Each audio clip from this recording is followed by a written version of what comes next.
So, we've been talking about some of the many ways that God has blessed you. Life is the greatest blessing God has given us because life makes all the other blessings possible. Free will is another one of God's fabulous blessings. Free will lets us choose if we want chocolate or strawberry ice cream, but it also allows us to choose between the best version of ourselves and some lesser version of ourselves. Life and free will are great, but it's important to know that they both come with great responsibility.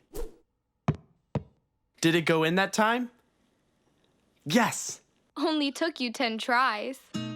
To help you become the best version of yourself, grow in virtue, and live a holy life, God has also blessed you with a conscience.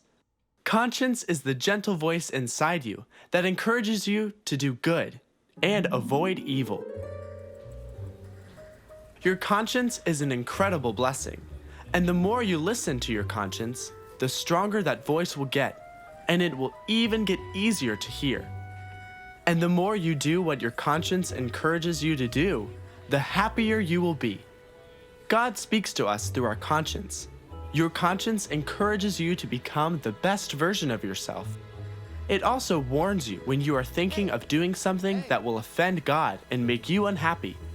The more we listen to our conscience and obey what it tells us, the easier it becomes to hear it. At first, it may be difficult to follow our conscience because you don't feel like doing what it is encouraging you to do.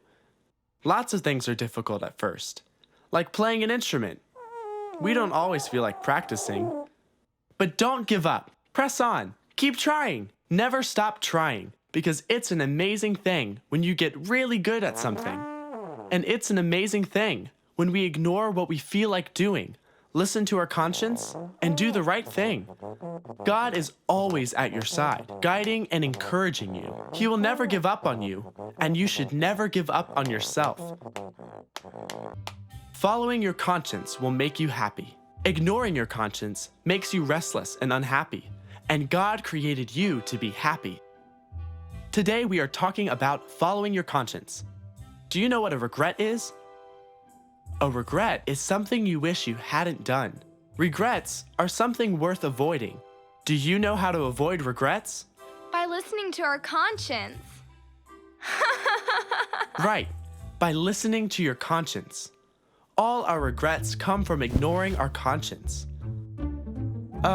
Sarah, Hemingway is in the pillows again. What am I going to do with that gerbil? Hemingway! When it comes to learning to make great decisions, your conscience is one of your best friends. Sometimes, when you're thinking about doing something, you get a yucky feeling inside and you hear a little voice inside you advising you not to do it. That is your conscience. Hemingway, you've talked about this. Get down from there. You're not supposed to eat the feathers. If you ignore your conscience and do whatever you were thinking about doing when you got that yucky feeling will just get worse, and it will sink deep down into your heart and soul. Don't you dare. If I have to come up there, you'll be sorry. If you listen to that gentle voice inside you and do the right thing, you will be so glad you did. Doing the right thing always fills our hearts with joy. Instead of feathers. Now, something to be mindful of is that there will be times in your life when you are not sure what to do. That's okay, but at these times, it's especially important that we slow down and consider what we are about to do so we can make a good decision. Come on, you rascal. Let's get some of your own food. My dad told me once about a time when he was young and facing a tough decision. He just wasn't sure what to do, but he took his time and God helped him make the right decision. Here are some tips he shared with me to help me make great decisions. These 4 tips have been a great blessing, and now I'm going to share this blessing with you. First, find a quiet place and spend a few minutes trying to listen to your conscience. Ask yourself, what is my conscience encouraging me to do? Second, think about the 10 commandments. Ask yourself, do the 10 commandments help me see clearly what I should do in this situation? Third, ask your parents, priest, catechist, or teacher for advice. Fourth, Pray to the Holy Spirit and ask Him to help you make the best decision. Nobody is perfect. There may be times when you turn your back on God and His way of doing things.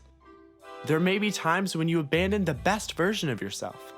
There may be times when you choose to be selfish rather than live a holy life. When that happens, recognize it. Don't get discouraged. Go to reconciliation and start over again. Our God is a God of second chances. Praise be to God.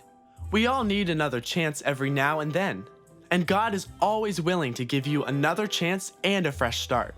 That's just one of the many good reasons why God gives us the incredible gift of reconciliation. We are so blessed